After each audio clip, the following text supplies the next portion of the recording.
Hello, everyone, and welcome back to the channel. I hope you are all doing well today. If you're new here, welcome. On this channel, we try to explain complex global issues in a simple but honest way. Today's topic is one of the most important and ongoing conflicts in the world, the war between Russia and Ukraine. Many people are asking a very big question. Can Ukraine be brought under Russian control? Or can Ukraine resist and even defeat Russia?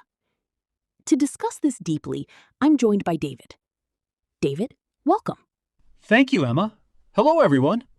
This is one of those questions where people want a clear answer, but reality is complicated. War is not a simple game with a predictable ending. It depends on many factors: military strength, economy, international support, and the will of the people. Let's start with the present situation. How would you describe the current state of the war? Right now, the war can be described as a long and exhausting conflict. At the beginning, Russia expected a quick victory, but Ukraine resisted much more strongly than expected. The war turned into a long-term conflict, with heavy losses on both sides. Front lines have moved over time, but neither side has achieved a complete victory. So it's not a fast war anymore. It's a slow and difficult one. Exactly. This kind of war is often called a war of attrition. That means both sides try to weaken each other over time, rather than win quickly. Let's talk about Russia first. What are Russia's strengths in this war?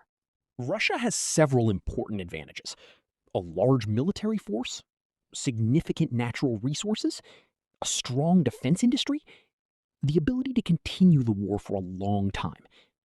Russia also has strategic depth, meaning it has a large territory and resources that allow it to continue even under pressure. And what about Ukraine? Ukraine has different strengths: strong motivation to defend its country, support from Western countries, modern weapons and training from allies, high national unity.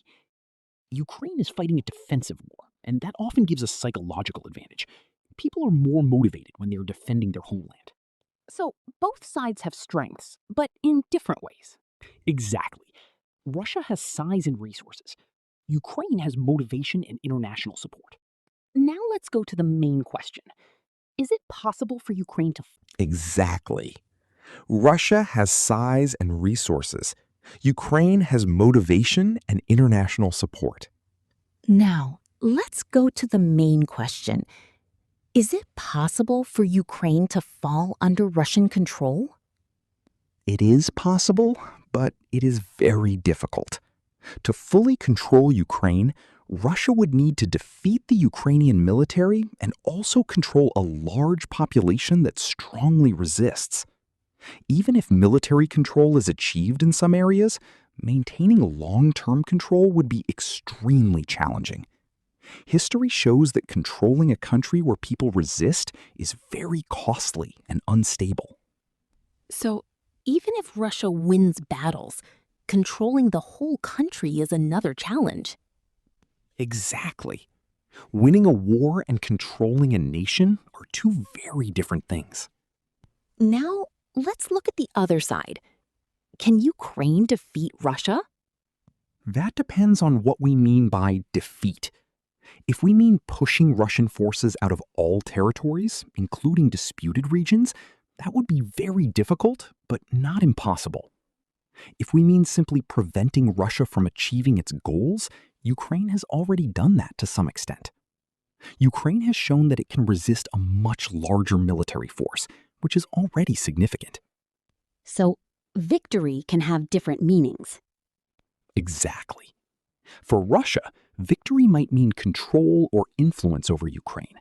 For Ukraine, victory might mean independence and survival as a sovereign state.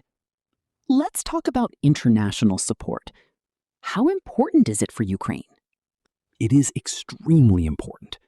Support from Western countries provides weapons, financial aid, training, intelligence. Without this support, Ukraine would face much greater difficulty. So, the war is not just between two countries. Yes, it has become a larger geopolitical conflict. While the fighting is between Russia and Ukraine, other countries influence the outcome through support and pressure. What about the future?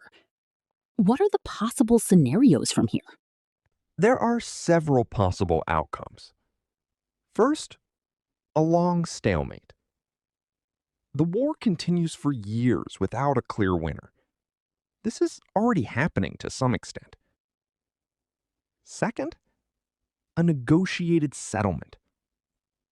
Both sides agree to stop fighting and reach a compromise. This would require difficult decisions. Third, escalation.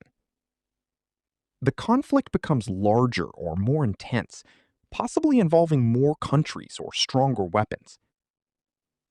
Fourth, a clear shift in momentum. One side gains a strong advantage and changes the direction of the war. Which scenario seems most likely? Right now, the most likely scenario is a long conflict or a slow-moving stalemate. Neither side is strong enough for a quick victory, and both are determined to continue. Let's talk about the human cost. What does this war mean for ordinary people? The human cost is very high. Loss of life, displacement of millions, destruction of homes and cities, economic hardship. Even people outside the region feel the effects through rising prices, especially food and energy.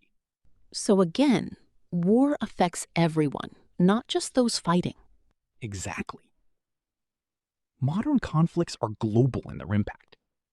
So let's try to answer the main question clearly. Will Ukraine fall under Russian control, or will Ukraine defeat Russia? The honest answer is neither outcome is certain. Ukraine has already shown strong resistance and is unlikely to be fully controlled easily. Russia still has significant power and is unlikely to be defeated quickly.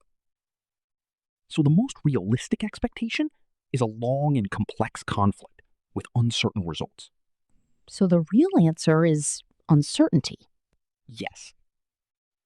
War is unpredictable. Outcomes depend on decisions, resources, and time. Thank you, David. That was a very deep and honest discussion. And thank you to everyone watching.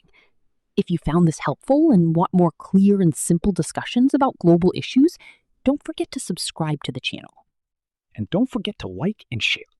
Take care, stay informed, and we'll see you in the next video.